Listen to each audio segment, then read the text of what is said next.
everyone, it's Chris Clark with discgolf.law coming back with you to discuss the Nikko Locastro incident at the European Open.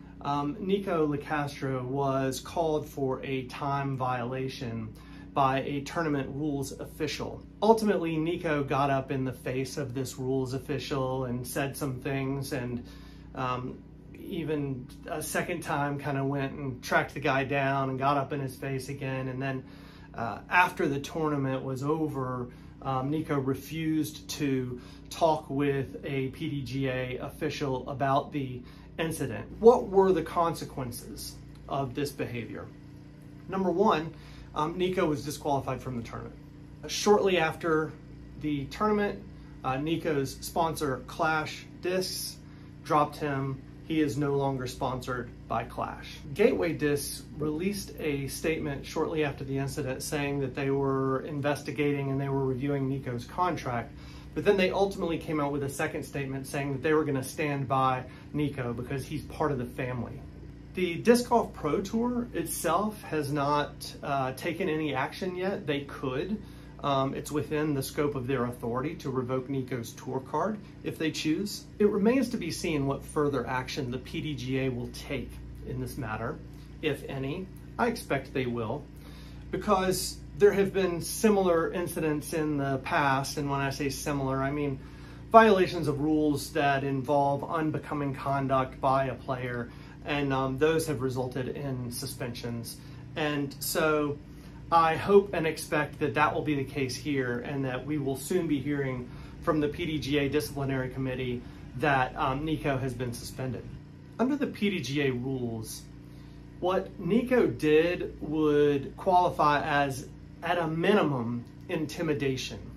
And the rules specifically call out intimidation as one of the behaviors that could get you a 24-month suspension plus an additional 12 months of probation.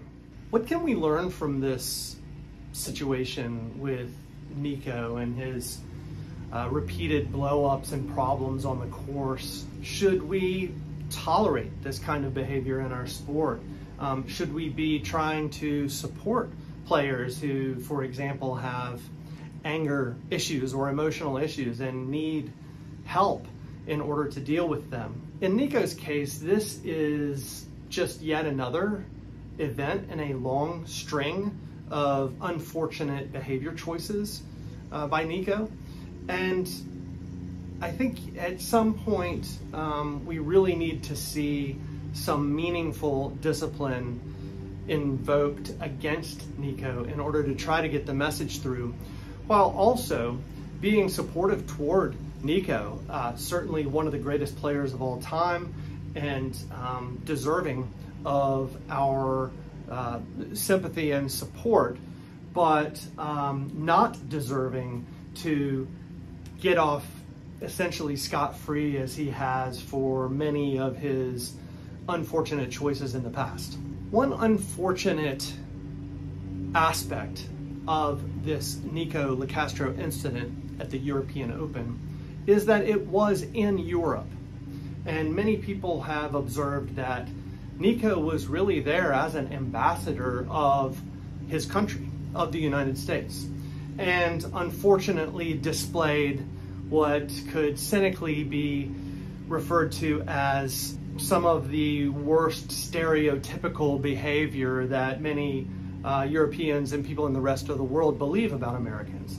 And should that mean that his consequence for this behavior should be even more severe because it happened when he was essentially representing our country in the European Open? To be fair, there were players who took beyond their allotted amount of time to throw, and they were not cited by an official. And so what does that mean for our sport when the rules are applied inconsistently? We've talked about this many times in our previous videos.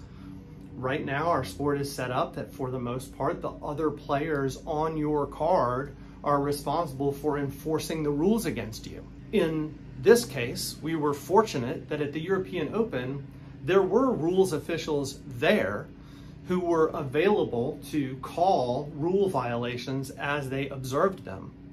I think that has to be the way that we go. That has to be the direction for our sport, is to place rules officials along the course, hopefully one day on every card, so that we can reach a level of parity with other sports that have rules officials right there present to call and enforce the rules. It shouldn't be the responsibility of the other players. And I think one thing we've learned from this situation at the European Open is why players are so reluctant to call violations on a player like Nikko. They don't want Nikko to come and get up in their face and intimidate them. Even if it doesn't really turn into a physical altercation, it's taking you out of your headspace. It's getting you out of your mental game. And that's why it's completely unfair to expect the top players in our sport to not only be using their mental energy during a round to focus on playing the best game they can play, but also using a part of that mental energy to monitor the activities of the other players, to remember and know what the rules are, or to look them up, and then to call violations against their fellow competitors. It just doesn't make sense. And as we can see, it's not working. So I'll leave you with these questions. What should happen to Nikko?